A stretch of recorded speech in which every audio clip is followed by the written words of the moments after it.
Caught in the crossfire between the Russian military and the Nazi army, Amil Martel grasps the reins of his horses and urges them on. His family is in the back of the covered wagon. Are they going to be able to make it to the other side of the Nazi army? The Last Green Valley by Mark Sullivan is suspenseful and action-packed. It is a historical fiction novel about the Martels, Amil, Adeline, and their two boys. In the mid-1800s, Russia was looking for more farmers. They reached out to Germany and said, hey, can you send us 1,000 farmers? We need them to farm in Ukraine. So 1,000 farmers came from Germany and they started farming, and they did a fabulous job for 100 years. But when World War II came along, the Russians looked at these farmers, ooh, we don't want them anymore. They're Germans, they need to go back. They wanted them to leave their homes, leave the land, and go back to Germany.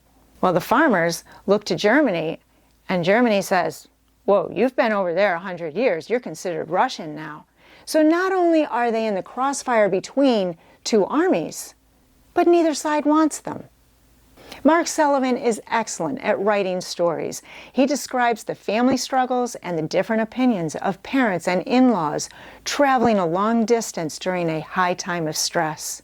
They're exhausted from long hours of travel and work. They have children to take care of, and there's not enough food.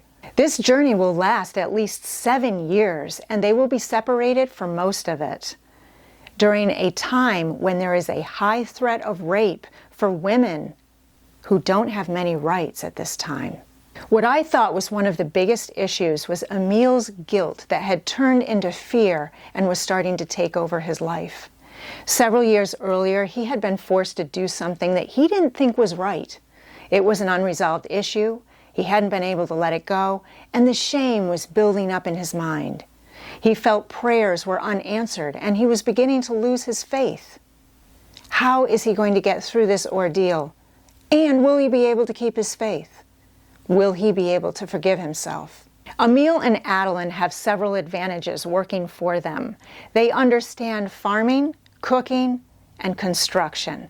They also know both Russian and German languages. They receive help from others, and they maintain their hope, especially Adeline. The Last Green Valley by Mark Sullivan shows that setbacks can lead to something better. Thanks for watching, keep reading, and have a great week.